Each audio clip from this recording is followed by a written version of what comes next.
The massive alien ship blocked out the sun as it approached Earth's orbit. Captain James Walker stood at the observation deck of the International Space Station, his weathered hands clasped behind his back. 20 years in space hadn't prepared him for this moment. First contact should have been humanity's greatest achievement. Instead, it felt like a slap in the face. "Sir, they're preparing to dump another load," reported Lieutenant Tom Reed, his young face reflecting the green glow of the monitoring screens. "That's the third one this week." James watched as the alien vessel's cargo bay doors creaked open. A stream of twisted metal and broken machinery tumbled out, joining the growing cloud of space junk around Earth. His jaw clenched. When the Galactic Coalition had first arrived 6 months ago, they'd promised to help humanity join the interstellar community. No one had expected this. "Get me Chief Engineer Rodriguez," James ordered, his eyes never leaving the scene before him. "She needs to see this." Maria Rodriguez arrived minutes later, her dark hair escaping from its usual tight bun after hours of working in the station's engineering section. She took one look at the new debris field and swore under her breath. "They're not even trying to hide it anymore, are they?" "Why should they?" James replied bitterly. "According to the Coalition's species classification system, we're just primitive apes who recently figured out how to break orbit. They probably think we should be grateful they're giving us their trash." Maria stepped closer to the window, her keen engineer's eyes studying the falling debris. "Some of that trash looks surprisingly intact." She pulled out her tablet, fingers flying over the surface as she took readings. "Those energy signatures. Captain, I don't think all of this is garbage." Before James could respond, the station's communication system crackled to life. "International Space Station, this is Coalition Oversight Officer Gray. Please acknowledge." James shared a quick look with Maria before answering. "This is Captain Walker." "Go ahead, Officer Gray." The alien's voice was smooth and condescending, like an adult speaking to a particularly slow child. "We're completing today's scheduled technology redistribution. Please ensure your collection teams follow proper safety protocols when processing the materials. We wouldn't want any of your workers to hurt themselves with equipment beyond their comprehension." Maria's tablet creaked in her tightening grip. James kept his voice neutral as he responded. "Understood, Officer Gray. We'll stick to our primitive but effective safety measures." "Very good. Oh, and Captain." Gray's tone grew even more patronizing. "The Coalition Council has reviewed your petition for access to basic shield technology. Given humanity's current development level, we feel it would be irresponsible to grant your request. Perhaps in another century or two." The communication cut off. James turned to find Maria staring intently at her readings, a strange light in her eyes. "Maria, what are you thinking?" "I'm thinking," she said slowly, "that they really should have checked what they were throwing away more carefully." She turned her tablet to show him. That last batch. It included 3 partially intact shield generators. Older models, sure, but definitely salvageable. "They're so convinced of their superiority that they don't think we could possibly understand their advanced technology." James felt the first stirring of hope he'd had in months. "Can we get to them before they break up in the atmosphere?" Maria was already heading for the door. "Better than that. I've been studying their patrol patterns. They dump their loads in predictable zones, then leave for exactly 43 minutes before making another pass. That's more than enough time for our primitive recovery ships to grab the good stuff." "And the Coalition? They gave us official permission to collect their garbage," Maria said with a grin. "They just never specified what we were allowed to do with it after collection." Over the next few weeks, a pattern emerged. The Coalition ships would arrive, dump their loads of useless technology, and leave. Earth's recovery teams, officially documented as garbage collection crews, would move in. Under Maria's direction, they quickly learned to spot the valuable pieces among the true debris. The Coalition's arrogance worked in humanity's favor. Their inspection teams barely glanced at the collection operations, apparently unable to imagine that humans could distinguish valuable technology from actual trash. When they did check, they saw exactly what they expected to see. Primitive beings grateful for any scraps from the galactic community's table. James established a secure facility in an abandoned mining complex deep under the Rocky Mountains. Maria assembled a team of Earth's brightest engineers and scientists, all of them burning with the desire to prove humanity's worth. They worked in secret, studying every piece of salvage technology, learning how it worked, and most importantly, learning how to improve it. They think we're stupid, Maria told her team during their first meeting. They think we'll take centuries to understand what they've thrown away. Let's show them what humans can do when we're underestimated. The breakthrough came 3 months later. Maria's team had been studying a damaged shield generator, trying to understand why it had failed.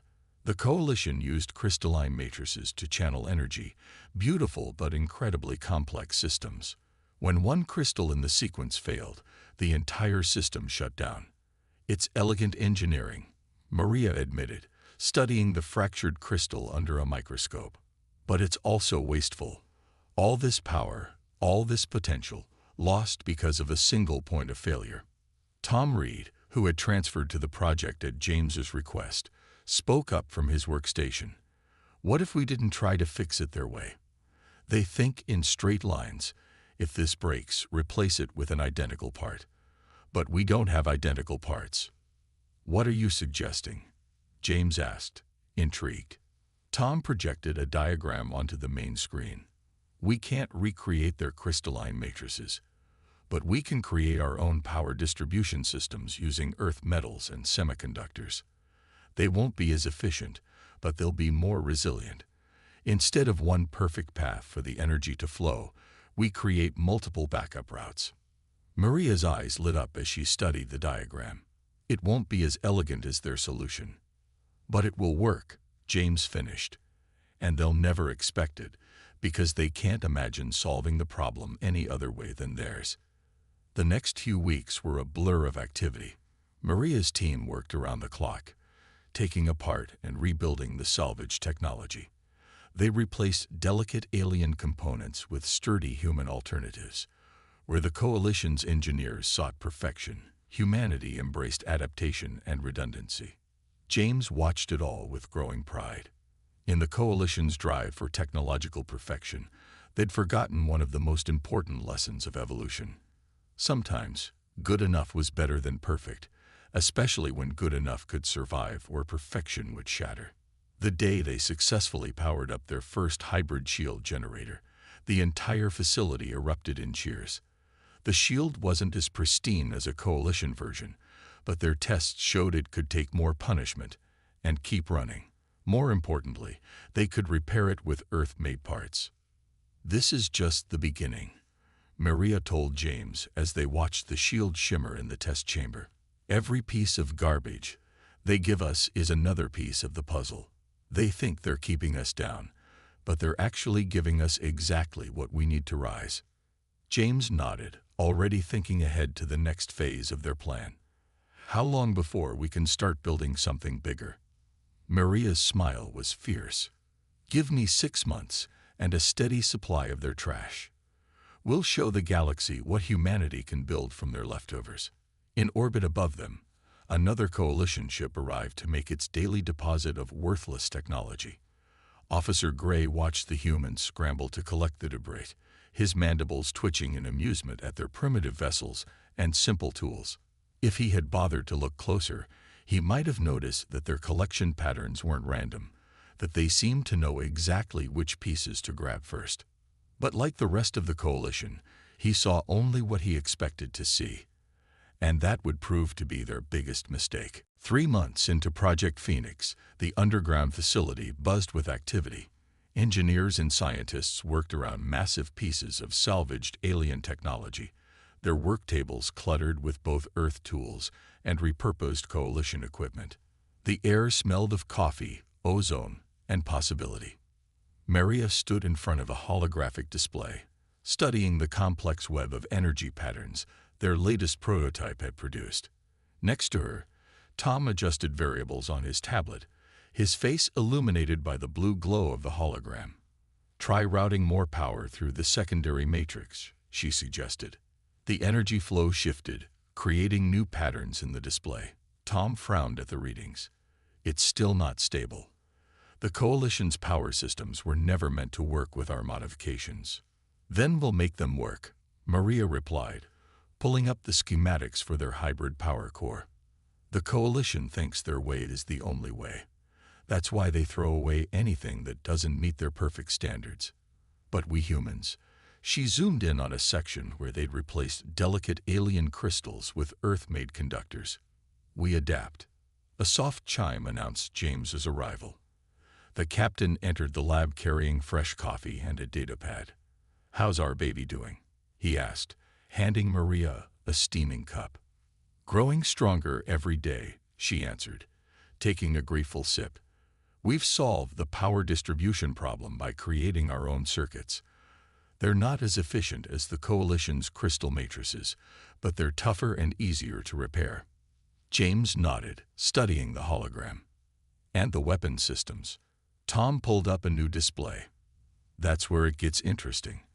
The Coalition's weapons are incredibly powerful, but they have two major weaknesses. First, they're designed to work in perfect conditions. Even minor damage can shut down the whole system. Second, they're predictable. Every ship uses the same targeting patterns, the same attack sequences. Because they've never needed to innovate," Maria added. "They've been the dominant force in the galaxy for so long that they've stopped trying to improve. Why fix what isn't broken?" "But we're fixing it anyway," James said with a smile. "Show me what you've done." Tom brought up footage from their latest weapons test. The video showed a Coalition plasma cannon, supposedly damaged beyond repair, mounted on a testing rig. But instead of the usual blue energy beam, this one pulsed with a mixture of colors, the energy twisting in unusual patterns. "We couldn't restore it to original specs," Tom explained, "so we tried something new. The Coalition's weapons use straight energy beams because that's most efficient, but by combining their technology with some old Earth missile guidance systems." The test footage showed the energy beam suddenly curve around a shield, hitting the target from an unexpected angle. James whistled appreciatively. "They'll never see that coming." "That's not even the best part," Maria said excitedly. "Show him the modulation system." Tom typed a command, and new data scrolled across the screen. Coalition ships all use the same shield frequencies.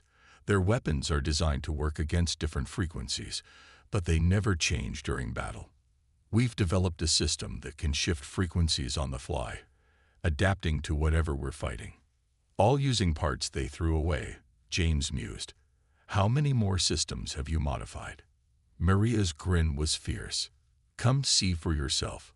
She led them through a heavy security door into a massive underground chamber. Inside, surrounded by scaffolding and work crews, stood the beginning of their ship.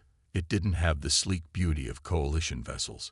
Its hull was a patchwork of different materials, its lines more functional than aesthetic, but there was something impressive about it all the same, like a predator built for function over form. "We're calling it the Redemption," Maria said proudly. "Everything you see here was built from their scraps, but modified to work our way. The hull is a mixture of Coalition armor plates and Earth metals, arranged in a honeycomb pattern that's actually stronger than their original design. The power core uses multiple redundant systems instead of their single crystal matrix." "And the bridge?" James asked, looking up at the command center taking shape above them. "That's where we're really breaking their rules," Tom replied. "Coalition ships are almost entirely automated. They rely on their advanced AI systems to make tactical decisions. We're building this one for human control. Manual overrides for every system, real-time adjustments, the works." A technician called Maria over to check some readings.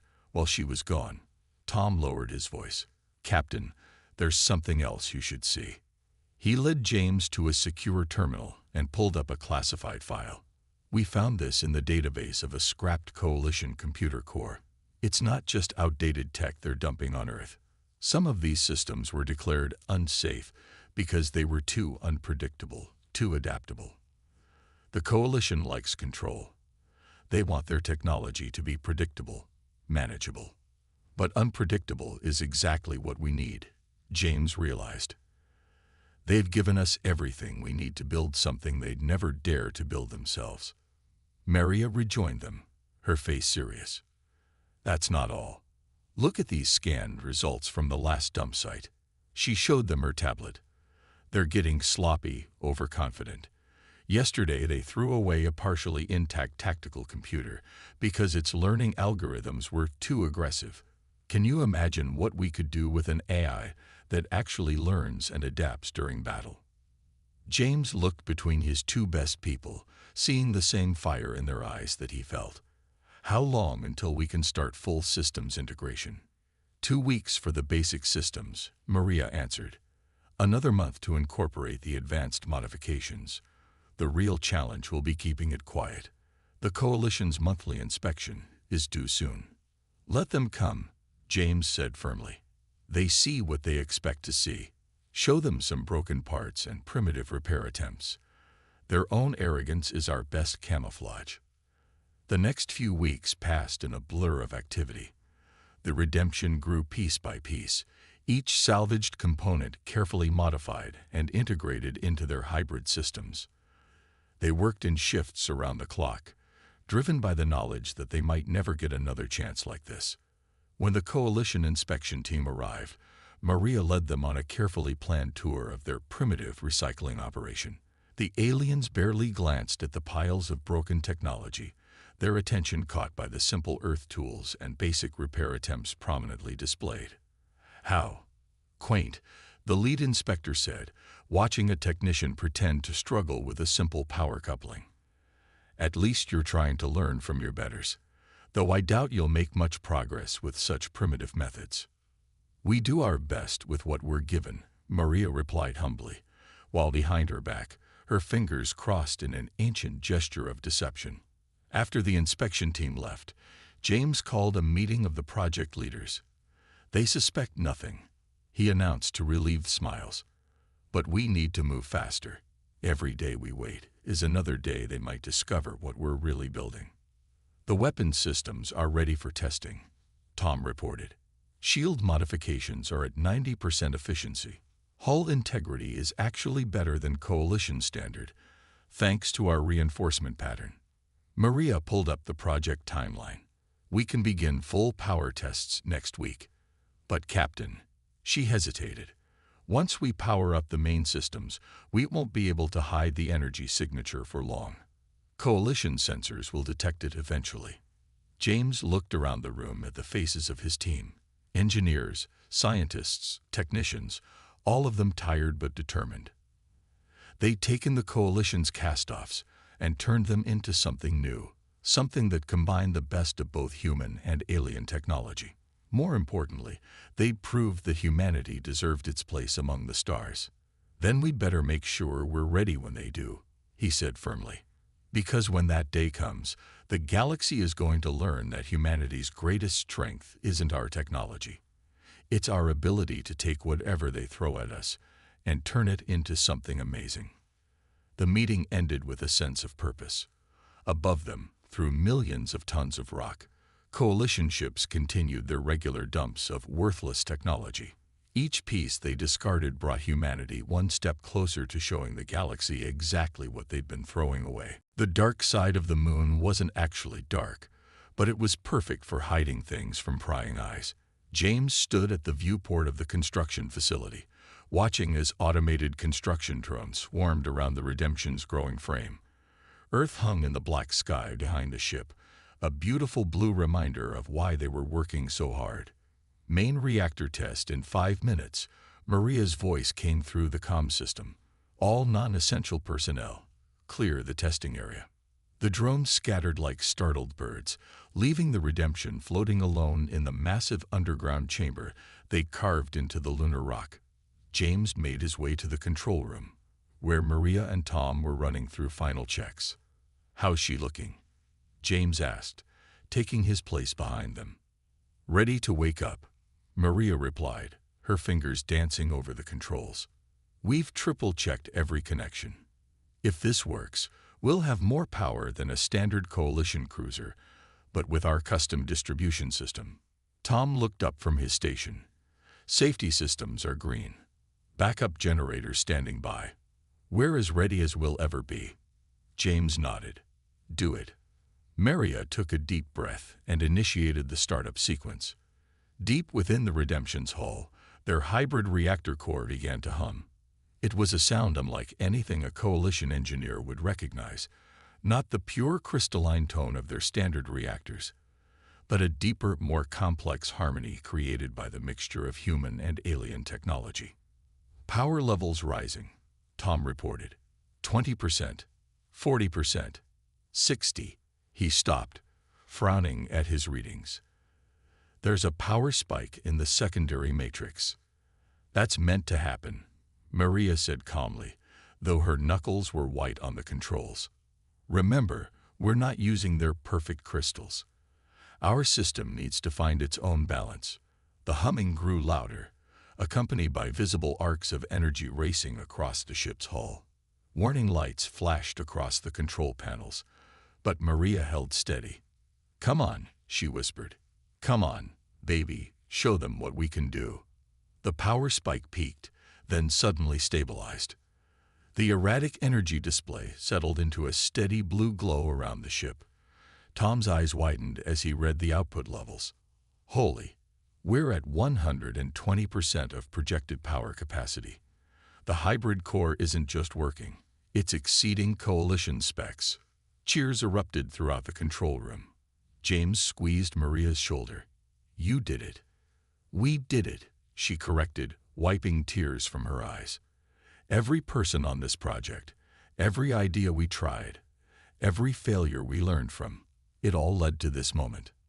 Their celebration was interrupted by an urgent signal from the surface monitoring station. Captain, we've got incoming. Coalition patrol ship, standard inspection route. Right on schedule, James said grimly. Power down the reactor. Everyone to their stations. Remember, we're just simple humans playing with scraps. The Redemption's glow faded just as the coalition ship passed overhead. Inside the control room, screens were quickly switched to show mundane maintenance data. Maria pulled up their cover project, a primitive attempt to understand coalition power systems that was deliberately designed to look hopeless. The patrol ship made 2 passes, then moved on. Once it was clear, everyone breathed a sigh of relief. That was close, Tom said. Too close. We can't keep testing the main systems while they're watching. We won't have to much longer, James replied. Maria, how long until the Redemption is ready for full deployment? She consulted her tablet. 2 weeks to complete the weapons integration. Another week for full systems testing. The real question is the crew.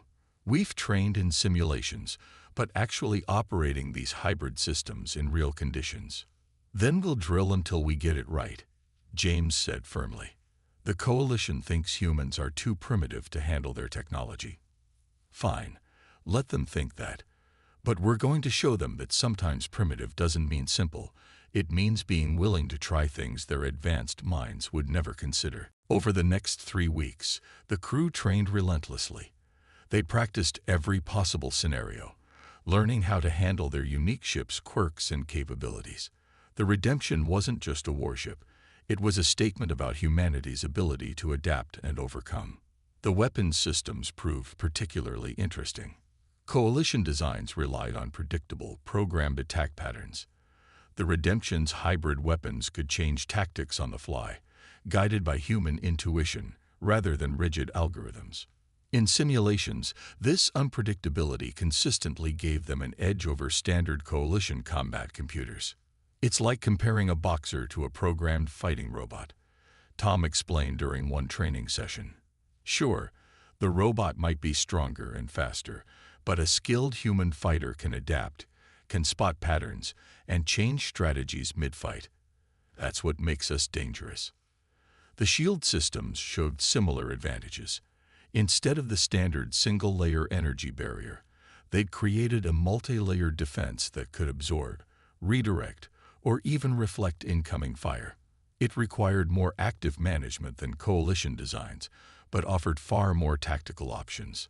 The key is the crew, Maria insisted during the final testing phase. Coalition ships are basically automated. The crew just tells the computer what to do, and it handles everything. We're building something that needs human hands, human minds, human instincts. James watched his crew work, pride swelling in his chest. Every person had been chosen not just for their skills, but for their ability to think creatively, to adapt to changing situations. They weren't trying to match coalition technology. They were creating something new, something that combined the best of both worlds. The final piece came together during the last week of construction. The tactical computer they'd salvaged, the one the coalition had deemed too aggressive, had been successfully integrated into their systems. But unlike its original design, this version didn't try to control the ship. Instead, it worked as a partner, offering suggestions and handling rapid calculations while leaving tactical decisions to the human crew. "It's perfect," Maria said as they ran the final diagnostic checks. The coalition threw it away because it didn't follow their rules, didn't fit their idea of how things should work, just like they threw us away. But we're going to show them that their trash is our treasure. The day the redemption was finally ready, James called the entire crew together in the main hangar. The ship loomed above them, its hybrid hull gleaming under the lights. It wasn't pretty by coalition standards, too angular, too obviously pieced together from different parts.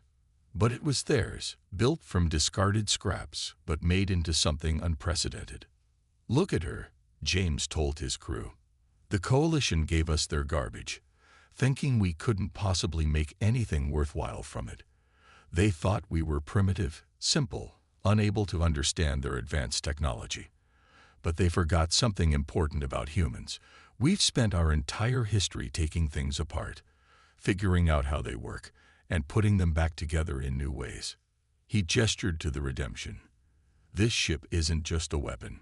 It's proof that humanity deserves its place among the stars. We didn't need their charity or their approval. We just needed a chance to show what we could do with the things they thought were worthless." Maria stepped forward. "Final systems check is complete, Captain. The redemption is ready."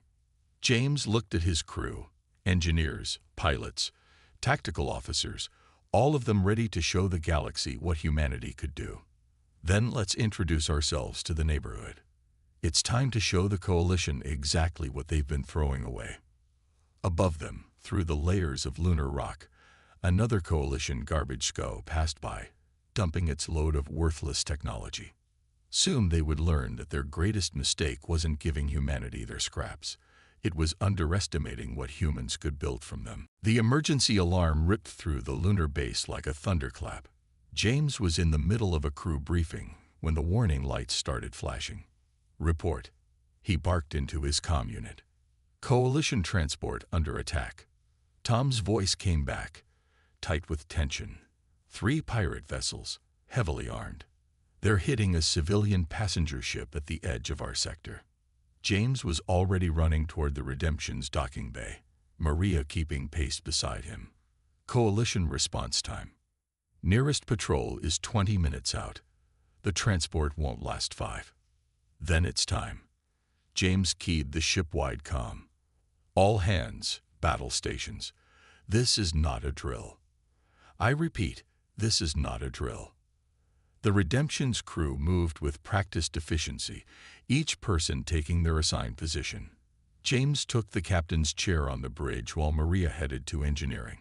Through the view screens, they could see the lunar base's massive doors opening above them. "Weapons online," reported the tactical officer.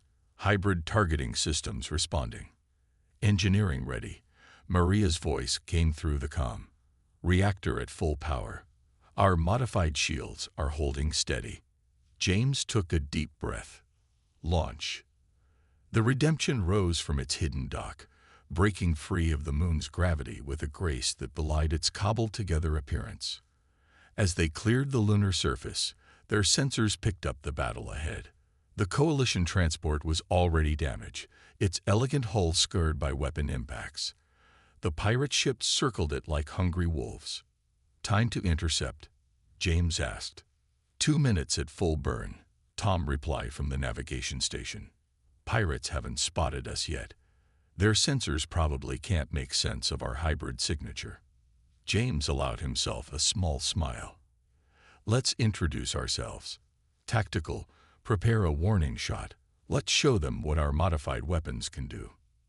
The Redemption's main gun, rebuilt from 3 different scrapped Coalition weapons, powered up with a distinctive hum. Energy coursed through the hybrid circuits they'd created, following paths no Coalition engineer would have thought possible. "Target locked," Tactical reported. "Firing." The beam that erupted from the Redemption's bow wasn't the standard blue of Coalition weapons. Instead, it was a swirling mix of colors, the energy twisting in ways that defied conventional physics.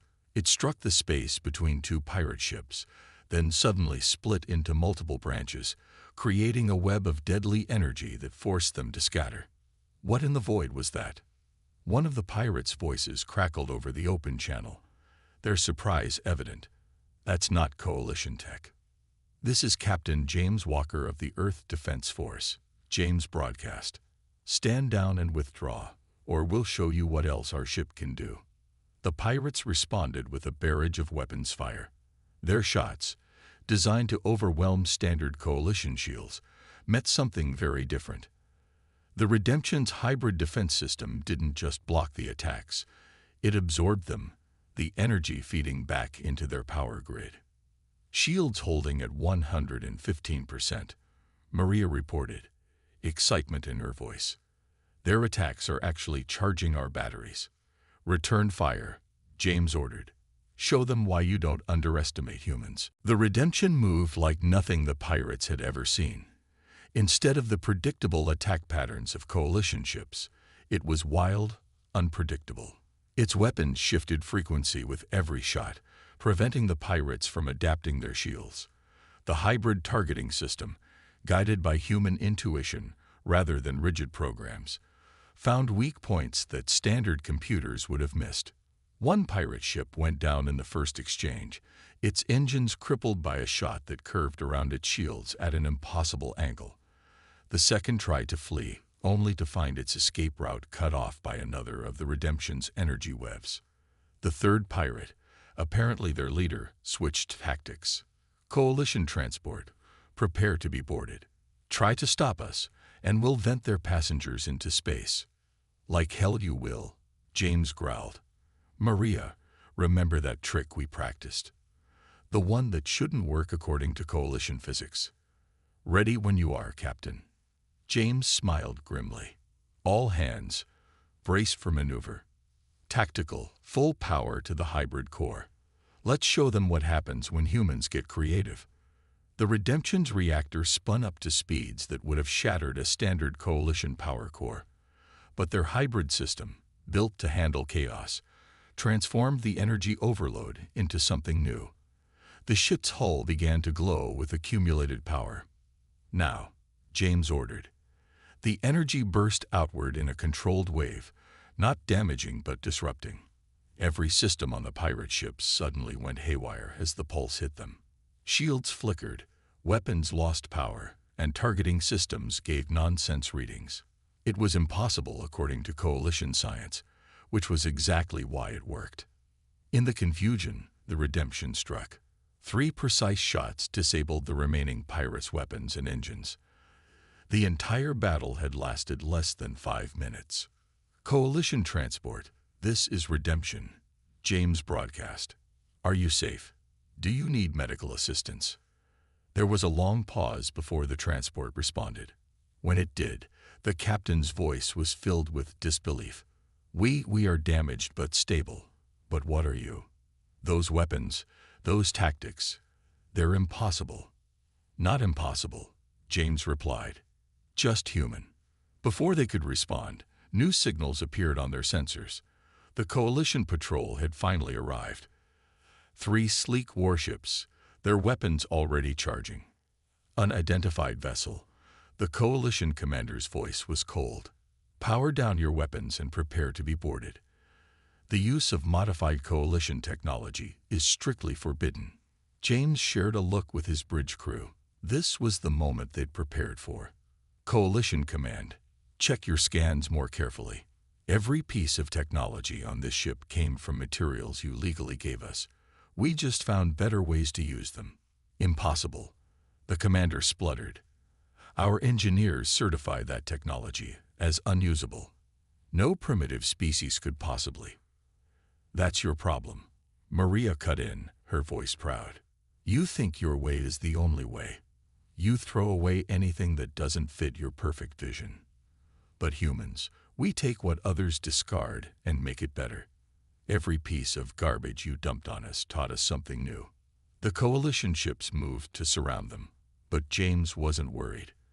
Their sensors had already confirmed what the simulations had suggested.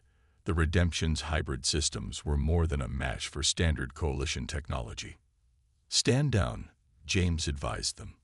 We just saved one of your civilian transports while your patrol was too far away to help. I suggest you focus on arresting these pirates and getting those passengers to safety. Unless you want to explain to the Council why you're threatening the ship that just protected coalition citizens. There was a long pause as the coalition commander processed this. Finally, through gritted teeth, he responded, "This incident will be reported to the Council. Your ship violates dozens of technology restrictions." "No," James corrected him. "It proves that those restrictions were wrong. Humanity is ready for the stars. We proved it by building something amazing from the pieces you threw away. Now, do you want our help securing these pirates, or should we leave you to handle it yourself?" The silence that followed was deafening. Around them, the coalition ships maintained their threatening posture, but everyone could sense the shift in power. The Redemption had just demonstrated capabilities that shouldn't have been possible, using technology the coalition had discarded as worthless. More importantly, they'd saved coalition citizens while the coalition's own ships were too far away to help. Whatever happened next, the galaxy would have to recognize that humanity could no longer be dismissed as primitive. News of the Redemption's debut spread through the galaxy like wildfire. The Coalition Council chamber was packed as representatives from every member species gathered to debate the human situation. James, Maria, and Tom stood before them, the chamber's grand architecture making them feel small but not intimidated. "This is an outrage," thundered the Coalition's chief engineer, his ceremonial robes quivering with anger. "They took our discarded technology and corrupted it. Their ship violates every principle of proper engineering." "Does it?" Maria stepped forward, her voice clear and strong. "Or does it just violate your assumptions about what's possible? Every component on the Redemption came from materials you legally gave us. We simply looked at them with fresh eyes." The council leader, an ancient being with silver skin, leaned forward. "Show us. Prove how this hybrid abomination of yours works." Tom activated a holographic display, showing the Redemption systems. "You designed everything to be perfect, to work exactly one way. When something doesn't meet your standards, you throw it away. But we humans learned long ago that perfection can be the enemy of progress." He highlighted their hybrid power core. "You discarded these crystal matrices because they had flaws. We saw that the flaws created unique energy patterns. By combining multiple imperfect crystals with earth metals, we created something new, a power system that's stronger because of its imperfections." The chief engineer scoffed. "Impossible. Our simulations prove." "Your simulations are based on your assumptions," James interrupted. "You assume technology must work the way you think it should. But the universe is bigger than that. The Redemption doesn't just work. It saved coalition lives while your perfect ships were too far away to help." A murmur ran through the chamber. The rescued transport's passengers had already shared their stories across the coalition networks. The ship that saved them hadn't been sleek or elegant, but it had done what the coalition's finest vessels couldn't. "This is more than just one ship," Maria continued. She pulled up images of their lunar facility. "While you were busy dumping your scraps on us, we were learning. Every piece of broken technology taught us something new. We didn't just copy your designs, we improved them. The council leader's expression was unreadable. And what would you have us do? Accept that a primitive species has somehow surpassed our engineering. No, James replied firmly. We want you to accept that different doesn't mean primitive. Humanity doesn't want to replace coalition technology. We want to add to it. Imagine what we could accomplish if we worked together instead of being forced to scavenge through your garbage. A new voice spoke up. The captain of the transport the Redemption had saved. My ship carried 300 passengers, including children. The pirates would have killed us all if not for their primitive vessel. Perhaps it's time we reconsidered our definition of advancement. Over the next few hours, more voices joined the debate. Other marginalized species spoke up, sharing stories of being dismissed and restricted by coalition technology laws. The Redemption hadn't just proved humans were capable. It had shown that the coalition's entire approach to technological development might be flawed. Finally, after much heated discussion, the council leader raised a hand for silence. It seems we have underestimated humanity. And perhaps we have grown too rigid in our thinking. Captain Walker, Engineer Rodriguez, what exactly are you proposing? Maria stepped forward again. End the technology restrictions. Let us join the coalition as true equals. The Redemption proves we can handle advanced technology responsibly. More than that, we can help improve it. And if we refuse, the chief engineer demanded. James smiled. Then we'll keep building more ships like the Redemption. You've already given us everything we need. The only difference is whether we do it together or separately. The council leader was quiet for a long moment. Then, slowly, they nodded. The restrictions will be lifted. Humanity will be granted full coalition membership, with all rights and responsibilities that entails. And they turned to the chief engineer. We will establish a new division of the Science Council, focused on hybrid technology development. Engineer Rodriguez, would you consider leading it? Maria's eyes widened. We would be honored, but only if we can include other species who've been held back by the old restrictions. The Redemption proves that sometimes the best innovations come from those you least expect. As the council session ended, James, Maria, and Tom stood at a viewport, watching ships come and go from the coalition capital. Among them was the Redemption, its unique design standing out among the standardized coalition vessels. Hard to believe it all started with a pile of scraps, Tom mused. No, Maria corrected him. It started with human ingenuity. The scraps were just the tools we needed to prove ourselves. James nodded. And now, he gestured to where other ships were already beginning to show signs of human influence. Hybrid designs that combined coalition precision with Earth creativity. Now we show them what humanity can really do, Maria said firmly. The Redemption was just the beginning. Imagine what we can build when we're not limited to working with garbage. Back on Earth, the next generation of ships was already taking shape. But these weren't built from scraps. They were true collaborations, combining the best of coalition technology with human innovation. Each one represented a new way of thinking, a bridge between the old and the new. The coalition had thought they were keeping humanity in its place by giving them their garbage.